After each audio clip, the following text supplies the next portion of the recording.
a private corporation. Neither you and I, the people, nor the federal government for that matter, own these corporations, these so-called banks. They are owned by other corporations, known as member banks. The Fed was formed not in Washington, D.C., not in the halls of Congress or some meeting room, but it was formed on a private island off the coast of Georgia called Jekyll Island. This island in those days was a club they called the Jekyll Island Club, and its members were a relatively small group of billionaires from New York, people like J.P. Morgan and William Rockefeller and their business associates. When they went to the island, they all traveled aboard the private railroad car of Senator Nelson Aldrich. This was November of 1910, and he and 6 other men were told they mustn't be seen together, they couldn't dine together on that evening, and they must avoid newspaper reporters at all costs. One of them carried a shotgun. Just in case he had been confronted by a reporter, he was prepared to tell them that he was going on a duck hunting trip. When they got on board this railroad car, they were told not to address each other by last names, first names only. And 2 of them even went further, and they adopted code names. They were concerned that the identities of all of these 7 men might be known to the servants on board the car, and that the servants might talk about it. And in that fashion, the word would get out.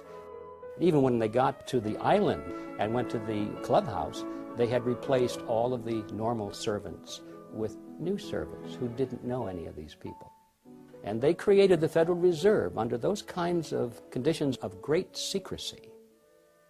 I can assure you that very few wars of history have ever been plotted under conditions of greater secrecy than that. According to accidental releases of Fed stockholder information, as of 11:05 a.m., Tuesday, July 26, 1983, 5 member banks own 53% of the stock in the Federal Reserve Bank of New York, the most major of the 12 Federal Reserve banks around the country. This is a controlling interest in the controlling bank. The major stockholders of this major bank, however, are confidential. No one, not even the government or the President of the United States, knows who they are, nor can they find out. We all began to lose track of this ownership on Tuesday, the 26th of July, 1983. Only a small group of elite insiders knows who these owners or controlling agents are in present time. Does this sound like a Thomas Jefferson operation? Does this so-called Federal Reserve System sound like something Ben Franklin, the man who invented the pot-bellied stove and co-authored the Constitution, would set up?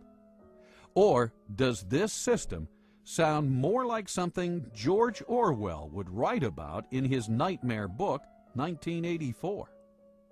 Again, G. Edward Griffin. In those days, there was a great deal of concern among the American people about the concentration of financial power in the hands of a few very wealthy and powerful financial interests in Wall Street.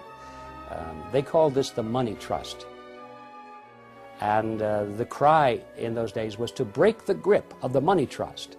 And one of the primary purposes of the Federal Reserve Act, as it was promoted to the American people, was just that, to break the grip of the money trust.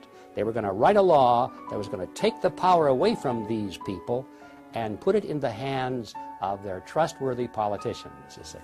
Put it in the hands of the people through the electoral process. That was the propaganda behind the Federal Reserve System. So what's the purpose of the secrecy?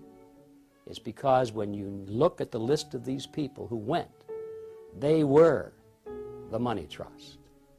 They were the representatives of the banks, of J.P. Morgan, the Rockefellers. They represented Kuhn-Loeb and Company, Warburgs in Germany and the Netherlands, and the Rothschilds in England.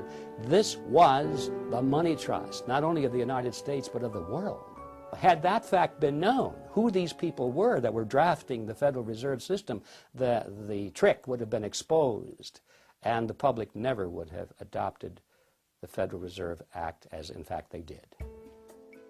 When you think about the significance of the Federal Reserve Act being passed under those conditions, the American people didn't know, but it was banking interests that were behind it. Powerful banking interests, because they wanted their assets protected. They wanted the Federal Reserve to be the lender of last resort. So if they had been loaning out and risking the money, and these loans go bad, instead of having the market take care of this, they wanted bailed out. And this is why it was a tremendous popular thing to do for the banks and, of course, the big business people who were borrowing the money. So it was very, very special interest directed, and it was designed for the elite. And even today, a lot of people don't quite understand that. So it's an educational job as well outside of Washington, but hopefully someday people here in Washington, especially the members of the Banking Committee, will gain some interest in this subject, because ultimately we will have to address it.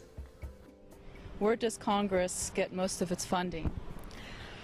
I would like to say from us, but I'm sure they have foreign investors that they also get their money from. Okay. Taxes. People? Government. It gets it out of federal taxation, of course. From taxes, but if you mean today, a great deal we're getting from China buying treasury bills. They print it. And can you elaborate on that? They have no funding. They have no money. It's all puff and mirrors. They have no money. It's all an illusion. There's not much in back of it. As we can see, the average American citizen has conflicting ideas as to where Congress gets its funding. In actuality, Congress gets most of it by borrowing it from the Federal Reserve.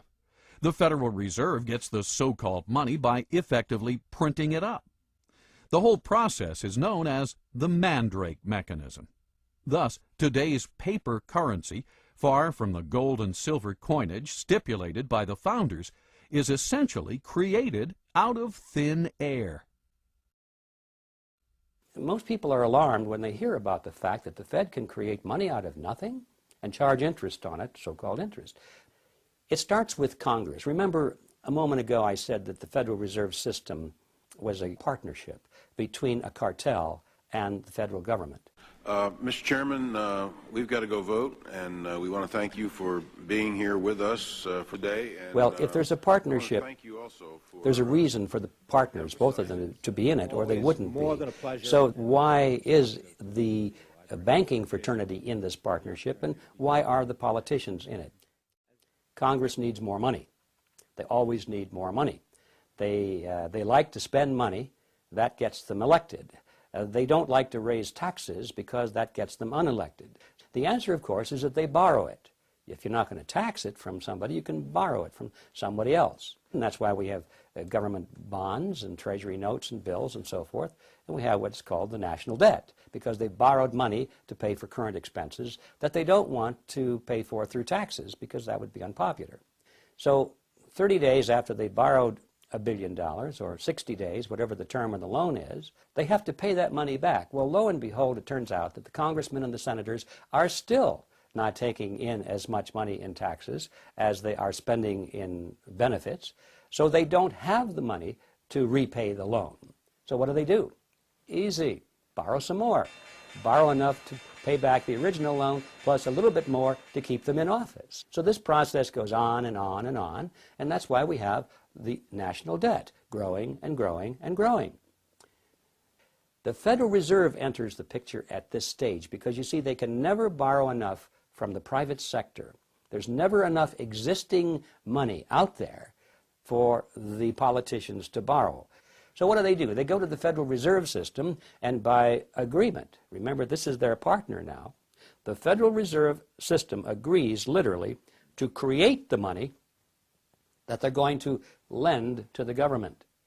It's not really a lending at all, as you can see, but they use the old traditional words of lending it to the government, when in fact all they're doing is just printing it for the government. They're creating it.